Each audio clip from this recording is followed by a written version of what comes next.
नमस्कार, मैं हूं अंकुर। आप देख रहे हैं सत्यनिधि का न्यूज बुलेटिन। एक नजर डाल लेते हैं अब तक की खबरों पर।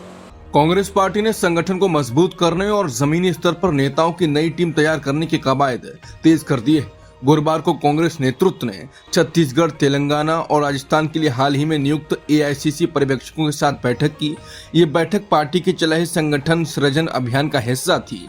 कांग्रेस अध्यक्ष मल्लिकार्जुन खड़गे और लोकसभा में विपक्ष के नेता राहुल गांधी ने इन पर्यवेक्षकों से मुलाकात की। उन्होंने उनसे अपील की कि वो पार्टी के कार्यकर्ताओं से सीधे जुड़ें और संगठन को मजबूत करें। एआईसीसी पर्यवेक्षकों के साथ बैठक में मल्लिकार्जुन खड़गे और राहुल गांधी ने पर्यवेक्षकों से कहा कि वो जमीनी कार्यकर्ताओं से सीधा जुड़ें और हर जिले में पार्टी की मजबूत टीम खड़ी करें। मल्लिकार्जुन खड़गे ने पूर्व प्रधानमंत्री जवाहरलाल नेहरू का हवाला देते हुए कहा कि कांग्रेस को उन करोड़ों आवाजहीन लोगों से गहरा रिश्ता रखना चाहिए जिनका वो प्रतिनिधित्व करती है। उन्होंने कहा कि जब कांग्रेस कार्यकर्ता जनता के साथ मिलकर काम करेंगे तो कांग्रेस कमेटियां ऐसे पवित्र स्थल बन जाएंगी जहां अन्याय झेल रहे लोगों की समस्याओं का समाधान मिलेगा। बैठक में राजस्थान, तेलंगाना और छत्तीसगढ़ के वरिष्ठ नेता भी मौजूद थे।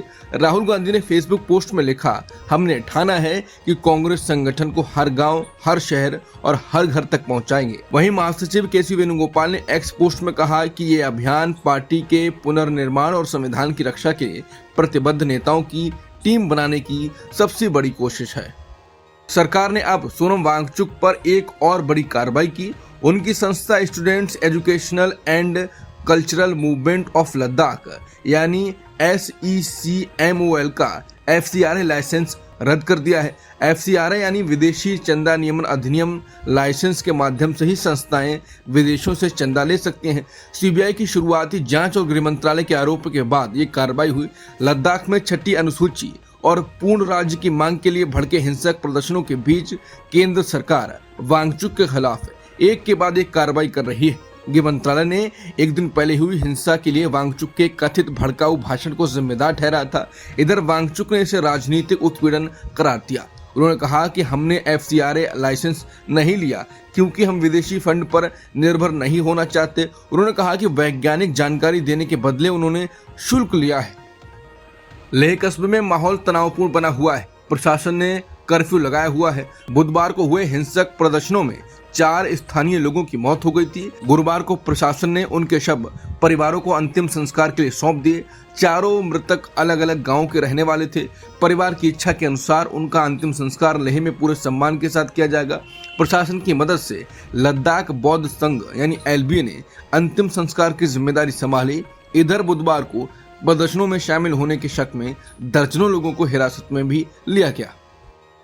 जम्मू कश्मीर के मुख्यमंत्री उमर अब्दुल्ला ने लद्दाख की जनता से शांति बनाए रखने की अपील की है। उन्होंने कांग्रेस का बचाव करते हुए कहा कि भाजपा की आदत है अपनी नाकामी का दोष दूसरों पर डालने की।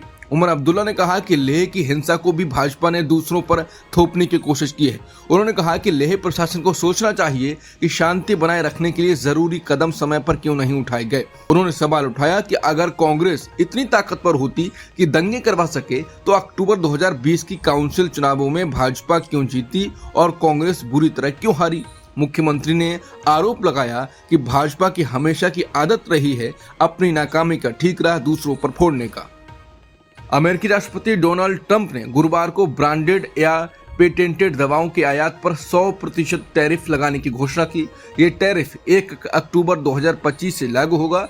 अगर कोई कंपनी अमेरिका में फार्मास्यूटिकल मैन्युफैक्चरिंग प्लांट लगा रही है तो उसे इससे छूट रहेगी। ट्रंप ने यह घोषणा अपने ट्रुथ सोशल पोस्ट के माध्यम से की, जिसमें उन्होंने निर्माण को ग्राउंड ब्रेकिंग या अंडर कंस्ट्रक्शन के रूप में परिभाषित किया। ये घोषणा भारतीय दवा उद्योग के लिए बड़ा झटका साबित हो सकती है क्योंकि अमेरिका भारत की जेनेरिक दवाओं का सबसे बड़ा बाजार है। 2024 में भारत ने अमेरिका को 31,626 करोड़ रुपए मूल्य की फार्मास्यूटिकल उत्पादों का निर्यात किया था, जबकि 2025 की पहली छमाही में यह आंकड़ा लगभग 32,505 करोड़ रुपए तक पहुंच गया। हालांकि टैरिफ मुख्य रूप से ब्रांडेड और पेटेंटेड दवाओं पर केंद्रित है, लेकिन विशेषज्ञों का मानना है कि जटिल जेनेरिक्स और स्पेशलिटी मेडिसिन पर भी नजर रखी जा सकती है। अमेरिकी राष्ट्रपति ट्रंप ने गुरुवार को वॉशिंगटन में पाकिस्तान के प्रधानमंत्री शहबाज शरीफ से मुलाकात की। दोनों नेताओं के बीच व्हाइट हाउस में ये बैठक करीब 1 घंटे तक चली। इस दौरान अमेरिका और पाकिस्तान के बीच तेल भंडार विकसित करने के समझौते पर भी चर्चा हुई। ट्रंप ने कहा कि भविष्य में पाकिस्तान भारत को भी तेल बेच सकता है। ये मुलाकात ऐसे समय पर हुई है जब ट्रंप ने दवाइयों, ट्रकों और किचन कैबिनेट्स पर नए टैक्स लगाने का ऐलान किया है।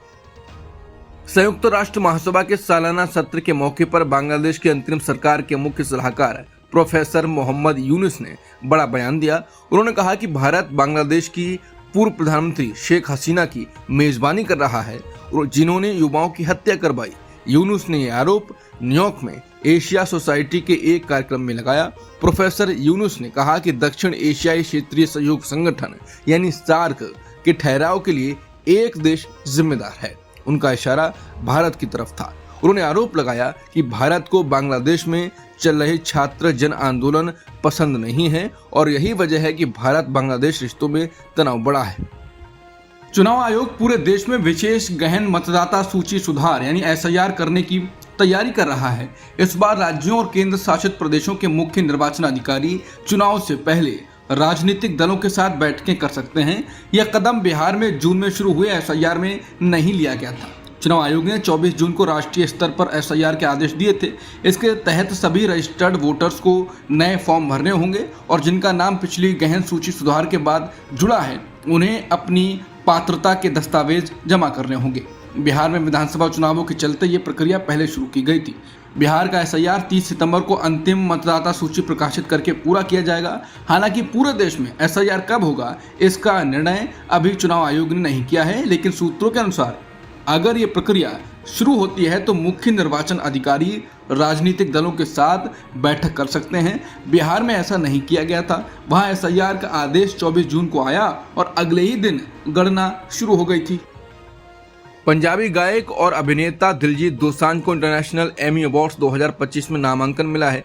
उन्हें best performance by an actor category में चुना गया है। ये नामांकन उन्हें इम्तियाज अली की चर्चित फिल्म अमर सिंह चमकीला में शानदार अभिनय के लिए मिला है। इम्तियाज अली के निर्देशन में बनी इस बायोपिक को एक और बड़ी उपलब्धि मिली है। इसे TV movie mini series category में भी नामांकन मिला है। इस तरह भारत की तरफ से ये फिल्म और दिलजीत दोसांझ दोनों इंटरनेशनल मंच पर चमकते दिखाई दे रहे हैं। भारत ने पाकिस्तान के क्रिकेटर्स हारिस रऊफ और साहिबजादा फरहान के खिलाफ ICC में आधिकारिक शिकायत दर्ज कराई है। ये शिकायत 14 सितंबर 2025 को दुबई में हुए एशिया कप सुपर 4 मैच के दौरान उनके विवादित इशारों को लेकर है। BCCI की तरफ से ये शिकायत 24 सितंबर को ICC को भेजी गई। अगर रऊफ और साहिबजादा इन आरोपों से असहमत रहते हैं तो उन्हें ICC के elite panel referee Richie Richardson के सामने सुनवाई में पेश होना पड़ सकता है। पाकिस्तान बोर्ड ने भी पलटवार किया और भारतीय कप्तान सूर्य कुमार यादव के खिलाफ शिकायत दर्ज कराई। PCB का कहना है कि सूर्य कुमार ने पहलगाम आतंकी हमले के पीड़ितों के साथ एकजुटता दिखाते हुए अपनी टीम की जीत भारतीय सेना को समर्पित करते हुए राजनीतिक बयान दिया। बता दें, हारिस रऊफ ने मैच के दौरान अपने हाथों से विमान गिरने का इशारा किया था। साहिबजादा ने बल्लेबाजी के दौरान अपनी बैट को मशीन गन की तरह दिखाकर गोलियां चलाने का इशारा किया था। अगर ICC को ये इशारे गलत लगे तो इन दोनों खिलाड़ियों पर कोड ऑफ कंडक्ट के तहत सजा भी हो सकती है। अब तक की खबरों में इतना ही। बाकी खबरों के लिए बने रहिए सत्य हिंदी के साथ।